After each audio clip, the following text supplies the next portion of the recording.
Урок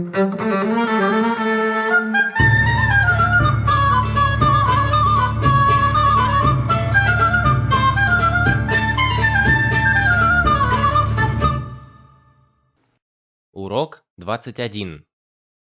Текст. Boarding a plane. 1. Excuse me, where is the departure gate for flight 645 Boston, New York? The boarding has just been announced and I haven't checked in yet. Hurry up. The plane's taking off in half an hour. What's your company? BOAC. Your check-in desk is over there. You get your boarding pass and leave your luggage right at the desk. By the way, how much luggage is allowed free of charge? No more than 30 kilograms, and you certainly have to pay for excess weight. 2. Look, the takeoff time is 15:30 and they haven't started the engines yet. Something is up, I'm afraid.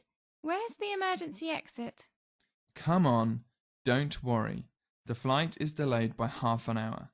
We'll take off at 16. There's nothing to be afraid of. I don't like this plane. Next time we'll fly by Pan Am. Pan Am doesn't fly its planes to Austin. Why did you take the economy class? The business class is much more comfortable and they serve food there. We had a meal half an hour ago. And didn't you tell me that you hate to travel business class? Oh my! How long is the flight to Austin? The landing time is 17:30. 2 hours all in all. Is it a direct flight or do we stop anywhere? No, it's a non-stop flight. Is there anything else? Yes. No. Yes, I'm already airsick. Call the flight attendant. Make it fast.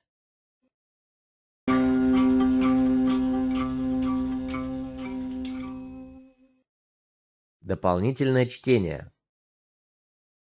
Mr. and Mrs. Williams had always spent their summer holidays in England in the past, in a small boarding house at the seaside.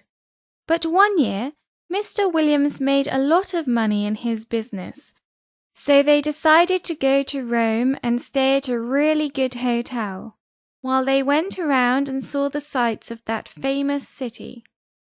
They flew to Rome and arrived at their hotel late one evening. They expected that they would have to go to bed hungry because, in the boarding houses they had been used to in the past, no meals were served after 7 o'clock in the evening. They were therefore surprised when the clerk, who received them in the hall of the hotel, asked them whether they would be taking dinner there that night. "Are you still serving dinner then?" asked Mrs. Williams. "Yes, certainly, madam," answered the clerk. "We serve it until 9:30. "What are the times of meals, then?" asked Mr. Williams. "Well, sir," answered the clerk, "we serve breakfast from 7 to 11:30 in the morning, lunch from 12 to 3 in the afternoon, tea from 4 to 5, and dinner from 6 to 9:30.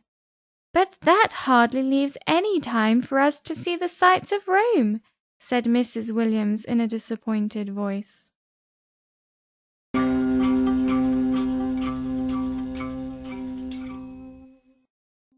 Mr. Robinson had to travel somewhere on business, and as he was in a hurry, he decided to go by air.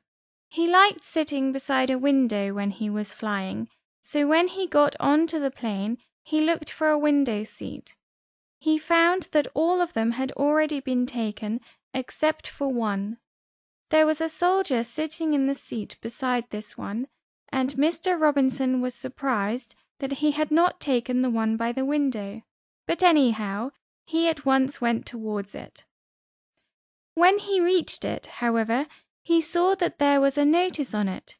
It was written in ink and said, "This seat is reserved for proper load balance. Thank you." Mr. Robinson had never seen such a notice in a plane before, but he thought that the plane must be carrying something particularly heavy in its baggage room, which made it necessary to have the passengers properly balanced. So he walked on and found another empty seat, not beside a window, to sit in. 2 or 3 other people tried to sit in the window seat beside the soldier, but they too read the notice and went on. Then, when the plane was nearly full, a very beautiful girl stepped into the plane. The soldier, who was watching the passengers coming in, quickly took the notice off the seat beside him, and in this way succeeded in having the company of the girl during the whole of the trip.